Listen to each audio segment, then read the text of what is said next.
ada 8 orang kader Golkar dipanggil ke Kertanegara. 8 orang 8 kader orang. Golkar. Sementara Gerindra kalau nggak salah nih ya, hanya 5 orang yang dipanggil ke Kertanegara. Oh, tuan rumah dikit ya.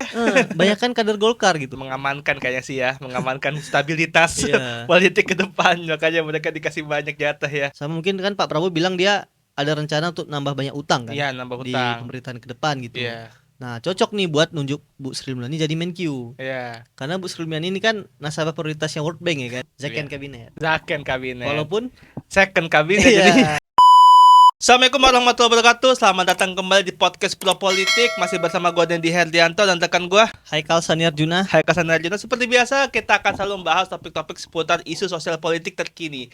Dan saat ini kita akan membahas isu yang kemarin-kemarin sedang ramai diperbincangkan di Kertanegara. Di Asik. mana ada Buddha mungkin sekitar 49 ya, nggak salah ya, orang-orang yang datang ke Kertanegara dan akan menjadi atau lebih tepatnya akan masuk ke kabinetnya Prabowo Prabowo. Gibran. Oke, Kal, lu ngelihat fenomena kemarin di Kertanegara itu pembentukan kabinet itu akan menjadi seperti apa ntar? Iya iya iya. Hari ini gue pakai kemeja coklat Den. Oh, kenapa tuh? Lagi cosplay kader Gerindra. Ah, iya. Iya ya. Kalau kita lihat ya, Ah, berdasarkan data orang-orang yang dipanggil ke Kertanegara, hmm, itu kalau nggak salah ada 15 orang menteri Jokowi yang dipanggil gitu. 15 orang menteri lama ya berarti ya. Menteri lama. Ah, Ada 15 menteri Jokowi yang dipanggil ke Kertanegara. Asumsinya kan mereka mungkin akan gabung lagi ke kabinet gitu. hmm, Either jadi menteri atau wamen gitu ya kan. Nah, tapi perlu yang menariknya itu adalah dari 15 menteri ini kebanyakan itu adalah menteri bidang ekonomi gitu. Menteri bidang ekonomi. Bidang ekonomi kayak Oke. Sri Mulyani, Mm-mm. Erick Thohir, Bahlil sampai Erlangga Hartarto kan Menko-nya kan. Tapi menteri-menteri dari bidang politik nggak ada yang dipanggil gitu. Belum kelihatan gitu. Hmm, Kayak siapa ya, Menko Polhukam, hmm, Menkumham which is Yasona Lauli ya, hmm. asumsinya gitu dan sebagainya itu nggak ada gitu.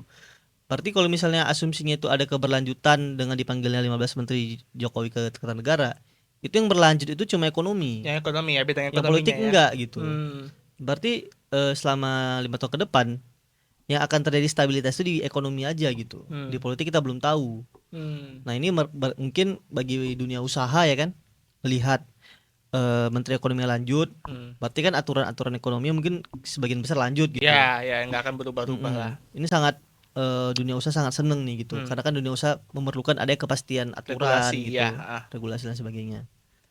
Gitu Iya, gue iya. lihat. Ada nih keberlanjutan kayak di bidang ekonomi di pemerintahan Prabowo ke depan.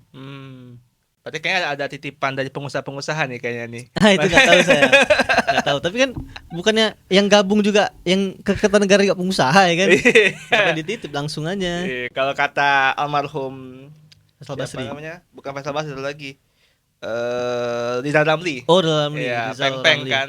Pengusaha penguasa. pengusaha. Iya, Itu iya. teorinya dalam politik rent seeking gitu. Rent seeking, iya, Rent iya. seeker. Bukan Benar. patron klien ya. Hah? Bukan patron Nggak klien. terkait. Rent seeking. Rent seeking, ya, ya. Oke, berarti kita ngelihat ya bahwa pola nanti ke depan yang berlanjut adalah di bidang ekonomi ya. Bidang Kita bisa ekonomi. melihat bagaimana regulasi ke depan di bidang ekonomi termasuk kayaknya PPN ya. Iya. Kebijakan-kebijakan PPN, kebijakan-kebijakan mungkin ya izin usaha dan kawan-kawannya kurang lebih akan sama. Bagi Lanjut. PPN ya yang kemudian jadi isu bakal naik 12% ya. Iya. Ini ngeri Dikawal juga. banget itu. Iya, dikawal Soalnya banget kalau tuh. menteri bidang lain nih kayak pendidikan nih, nggak ada yang lanjut kan menterinya gitu. Mm, Hubungan luar negeri nggak lanjut iya. gitu. Bin aja ganti gitu. Iya, binanya ganti ya. Jadi memang mungkin Prabowo melihat ada urgensi ngamanin isu ekonomi nih ke depan gitu. Mm. Karena kan kalau ekonomi kenapa-napa nanti Prabowo juga kenapa-napa ya kan. Iya gitu. Iya. Tapi yang menarik juga ini, kan banyak tuh orang yang dipanggil. Ya, Gue lihat ada 8 orang kader Golkar dipanggil ke Kertanegara. 8 orang 8 kader orang. Golkar. Sementara Gerindra kalau nggak salah nih ya, hanya 5 orang yang dipanggil ke Kertanegara. Oh, tuan rumah dikit ya. Banyak kan kader Golkar gitu. Bisa-bisa Oke. ini selama 5 tahun ke depan yang jadi ruling party. Eh. Ini bukan Gerindra tapi Golkar ya kan. Iya sih. Kok bisa gitu ya? 8 orang rame banget itu. Iya, apa titipan. Soalnya kan secara kursi memang di kabinet Prabowo, di koalisi Prabowo ini yang paling banyak kursi di DPR kan Golkar. Iya sih. Which is kan saham terbesarnya Golkar nih Iya. kemungkinan gitu. Makanya diberikan porsi lebih banyak buat Golkar ya. Iya. Karena porsi parlemennya mereka yang menguasai juga ya. Iya, gede banget kursi Golkar di parlemen. Iya, iya, iya, mengamankan kayaknya sih ya, mengamankan stabilitas Iya, politik ke depan, makanya mereka dikasih banyak jatah ya. iya, iya. Iya. Apalagi katanya kalau dari Golkar tuh menteri harus doktor. Hah? Oh, Heeh, maka menterinya dokter. ada yang baru sidang kemarin. Waduh, waduh iya, sidang fast track ya itu ya, Fast track luar biasa. 1,5 tahun. Oke Kal, selain kita melihat yang menarik ya keberlanjutan di bidang ekonomi, kemudian ada menteri-menteri titipan ya, gue nggak mau ya mungkin bisa dibilang titipan atau mungkin juga enggak ya, tapi kita bisa ngeliat itu kayak titipan ya, gitu. Cuman ya anggaplah itu memang strategi Prabowo buat mengamankan ekonomi ke depan. Tapi yang lain yang menarik adalah ada orang-orang yang sebenarnya mereka tuh ada di luar pemerintahan dalam artian mereka adalah para artis lah, gampang gitulah. Para Itu artis dia. yang kita tuh nggak kebayang ya. Kayak dulu pas zaman kabinet-kabinet sebelumnya ya, bahkan Jokowi Mm-mm. ya, kayak nggak ada yang sampai segitunya ya. Aku sampai artis-artis tuh masuk ke dalam ruang lingkup kabinet ini. Iya, Tapi sekarang iya, kita iya. lihat ada Raffi Ahmad yang baru dapat gelar Doktor HC juga kan dari Iya, kampus yang akhirnya Kemenristek tidak mengakui itu. Kemudian ada Giring ya, giring. ada juga Yovie Widianto. Lu ngeliat ini seperti apa, Kal? Ini apa ya? Gue ngelihatnya sekarang artis-artis ini para di dunia hiburan ini mengalami naik kelas nih. Naik kelas Naik ya. kelas. Dulu kan mereka cuma masuk DPR, Heeh, kepala daerah. Sekarang jadi menteri gitu. iya. Jadi selamatlah. Selamat. Nggak tahu mau ngomong apa ya. Selamat aja lah. Bingung juga kan gitu. Tapi perlu di-highlight orang-orang yang artis-artis dipanggil ke Kertanegara ini adalah orang-orang yang udah berjasa banget ke Prabowo ya kan. Atau ke Jokowi. Kayak Giring nih mau gantian sama anaknya Jokowi jadi ketum partai. Raffi Ahmad jadi ketua tim kampanye siapa? Ya di Banten gitu kan, di Miati. Ya. Sama Ive Anda Nuno Sony nih ya. mungkin lagunya enak kali. Kamu untukku bukan untukku. Aneh sih memang. Harusnya ada rasionalisasi gitu kenapa artis ini bisa jadi masuk kabinet gitu. Mungkin Prabowo memprediksi selama 5 tahun ke depan kerjaannya bakal banyak gitu. Jadi butuh banyak hiburan ya kan. Iya. Aduh. Kan Biar bisa joget-joget lagi. kan kalau lagi rapat kabinet kan lagi pusing kan. Mas Yofi nyanyi dong gitu. Iya. Aduh. Mas Raffi nge-host dong nge-host gitu kan. Bisa on the spot enak kan gitu. Mas Tapi ini Giring. juga nih apa namanya? Kalau kita lihat ya apa namanya?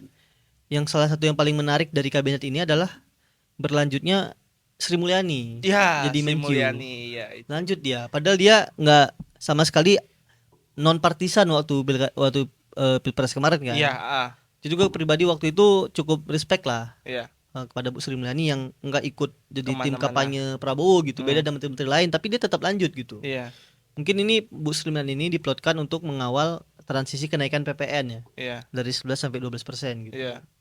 Sama mungkin kan Pak Prabowo bilang dia ada rencana untuk nambah banyak utang kan Iya, nambah di utang. pemerintahan ke depan gitu. Iya, Nah, cocok nih buat nunjuk Bu Sri Mulyani jadi Menkyu. iya. Karena Bu Sri Mulyani ini kan nasabah prioritasnya World Bank ya kan. Jadi kalau mau ngutang Bu Sri Mulyani siap, Iya. langsung dia ke World Bank kan nasabah prioritas. Jadi kalau biasanya kita tuh kalau Iya. mengutangkan dicek dulu ya di Iya. semacam apa namanya apa kredit scoring ya, apakah kita suka nunggak atau enggak, apakah kita gagal bayar atau enggak. Itu kalau Bu Sri Mulyani udah oh ya udah Bu Sri langsung ngetek langsung cair lah gitu Langsung gampang lah. cair. Ih, udah 15 tahun bro ngutang ya kan. Lu mah orang lama ya kan. Iya. Iya. Oke juga Bu Sri Mulyani. Tapi ya memang lihat kayak gitu jadi agak ngeri ya, karena artinya kita bisa memastikan bahwa ke depan hutang akan semakin membengkak nih. Pasti masih mengkak. Membengkak nih. Tapi yang kasihan Fahri Hamzah tahu. Kenapa tuh? Dia kan jadi menteri juga. Hmm. Dia jadi menteri keuangannya Sri Mulyani. Hmm. Dulu waktu kuliah Bu Sri Mulyani revisi skripsi Fahri Hamzah. Oh iya. Heeh. Kayak Sekarang Bu Sri Mulyani ngerevisi anggarannya Fahri Hamzah ya kan? Bu Sri Mulyani ini anggaran kementerian saya. Kenapa fontnya bukan Times New Roman ini gitu. waduh. Jadi ke situ. Woy. Iya kan kena revisi 2 kali nih Bang Fahri Hamzah nih.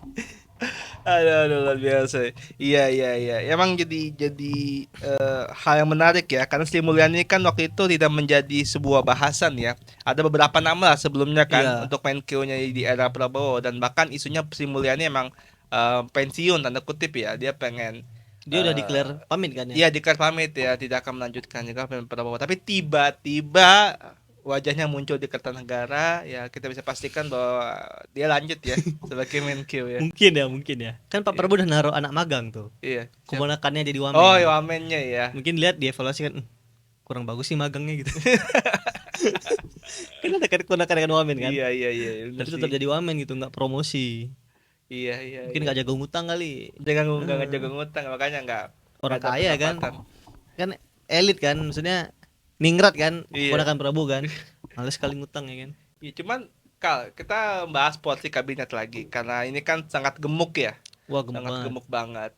Artinya bahwa tidak hanya sekedar bahwa Sri Mulyani itu berhutang dalam konteks mungkin percepatan pembangunan ya yang sebagaimana Heeh. pengen dibawa Prabowo ya, tapi juga sebagai media untuk penambahan anggaran belanja negara nih. Mm-mm. Karena bakal ada rumah dinas baru, bakal ada penambahan belanja pegawai, ya kan dia akan meningkatkan itu kan karena kabinetnya bertambah, staf ahlinya pun nanti akan Iya, bertambah, sebab dijen-dijen juga akan bertambah dan sebagainya. iya, Ini juga luar biasa nih, nambah semua. nambah semua.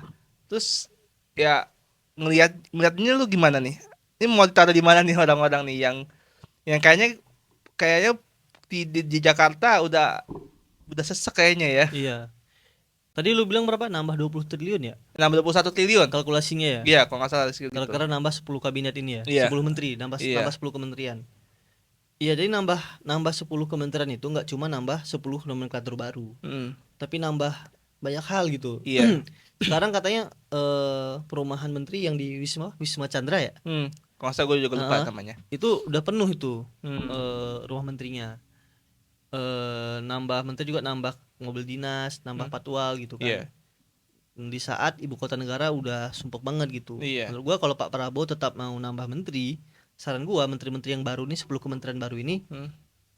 disuruh kantornya tuh di Kalimantan aja. Waduh, waduh. Di Kalimantan aja. Karena kan di sana udah kelar tuh sebagian Iya, kantornya. ah, Tapi belum jadi kan. iya, Pak Prabowo malah malas pindah. ah. Nah, yang kementerian baru ini karena kantornya nggak ada di Jakarta, suruh kantor aja di Kalimantan gitu. Oh, iya, iya. Jadi ada solutifnya dikit lah gitu. Iya, paling nggak kepake lah ya. Kepake gitu. Daripada karena kan kalau nambah kementerian baru nih, Ah, masa nambah gedung lagi di Jakarta iya, bertentangan dengan rencana pemindahan ibu kota ya kan. iya. Ini kalau gua ngutip dari Bapak Andi Wijayanto ya kan. Hmm, Kemarin gua baru ketemu, bukan ketemu sih, datang di seminar dia gitu. hmm, Dia bilang waktu zaman Jokowi itu waktu inilah simpelnya itu dia membentuk Bekraf, hmm. memisahkan antara Kementerian Pariwisata dengan Ekonomi Kreatif Ya. katanya. Hmm. Itu transisinya segala macam di Mentuan RB, pengalih tugasan ASN, pembentukan kantor itu katanya baru kelar selama 3 tahun 3 katanya. tahun. Satu badan doang gitu. Hmm. Gimana dengan kondisi sampai belasan ini kan? Iya sih. Nggak cuma kementerian, ada badan baru segala macam ya kan? Hmm. Pasti pusing banget tuh nanti dalam hal transisinya, terutama dalam hal penyesuaian dalam birokrasinya gitu. Hmm. Makanya paling nggak nih kemungkinan Menpan RB-nya lanjut nih Pak Azwar Anas ya kan? Oh, Karena iya, untuk sinkronisasi itu tadi. iya, iya, menarik, menarik. Oke, Kal. Ada lagi nggak mau dibahas? Apa ya? Paling ini sih. Ini juga nih menarik nih. 2 sekjen ormas Oh, udah Sakin Ormas. masuk Iya. kabinet, Ah, iya, iya. masuk kabinet ya kan? Abdul Muti, Abdul Muti sama Muhammadiyah. Saifullah Yusuf gitu. Iya. Ini memperlihatkan kalau Pak Prabowo mau ngucapin terima kasih ke ormas. Iya, iya, iya. Maksudnya makasih udah membangun Indonesia Iya. gitu. Bukan pilpres kemarin, bukan. Iya. Gitu. Jarang-jarang memang sekjen ormas ya, pimpinan tertinggi di ormas itu masuk langsung kabinet gitu. Hmm. Biasanya orang lain kayak dulu waktu 2009 Pak SBY kan NU tuh kalau nggak salah ngutus Pak Muhammad Nuh ya kan jadi Menteri Pendidikan. Iya. Zamannya Pak Jokowi Muhadjir Effendi jadi Menteri Hmm. Pendidikan gitu. Hmm. Maksudnya inilah profesional di kalangan ormas gitu. Iya. Kan selain partai politik punya profesional, ormas juga punya profesional Iya, gitu. iya. Itu menarik nih. 2 sekjen ormas masuk kabinet. Udah secara masuk Sama kabinet. ada juga 2 partai yang belum mau masuk kabinet. Oh iya, Heeh. benar itu. 2 partai yang belum mau masuk kabinet gitu. Iya, itu adalah PDIP sama DP dan Nasdem. Nasdem. Sebenarnya gue pribadi ya agak seneng nih seenggaknya masih ada harapan di 5 tahun Prabowo ke depan itu masih ada check and balance Ya. pengawasan di DPR. Walaupun Nasdem katanya nggak mau jadi oposisi, tetap mendukung Prabowo tapi belum mau masuk kabinet. Iya. Semoga aja lah selama beberapa hari tersisa ini Megawati nggak mau ketemu Prabowo ya kan, biar PDIP tetap jadi oposisi gitu. Iya. Karena PDIP kalau jadi oposisi nanti mungkin dapat manfaat koktail efek lah Iya. dari Pilpres 2029 nanti, Iya. Pileg 2029 nanti kan karena jadi Hmm. oposisi. Iya. Tinggal Nasdem nih, Nasdem nggak mau masuk kabinet karena beneran pengen apa ya? Pengen di luar aja. Pengen di luar aja atau memang belum masuk nih. Termasuk nih Belum masuk negosiasinya nih lebarannya, ya. iya. Soalnya kan kayak nasib-nasib Nasdem, PKS, PKB kan berat ini. Mm-mm. Mereka milih kan mau dapat ceruk suara Anies yang 24% kemarin yang cukup besar, yang bisa bikin mereka potensi masuk 3 besar di pileg ke depan kalau tetap di luar kabinet bersama Anies, atau masuk kabinet tapi cuma dapat 1 menteri gitu. Kan kecil banget gitu. Bayangin ya, Nasdem sama PKB itu kan kursinya 69 ya. Ya, di DPR. Heeh. Ya. Sementara Demokrat sama PAN itu cuma 44, 48 gitu. Beda hampir beda 20 kan. Iya. Cuman Demokrat PAN dapat 3 kursi. Mereka cuma dapat 1 ya kan. Kurang worth it aja kalau menurut gua. Iya. Makanya mungkin Nasdem itu kan masih lobby lah gitu. Kayak PKS cuma dapat 1 kursi menteri kan. Iya. Itu pun yang diajuin profesional gitu.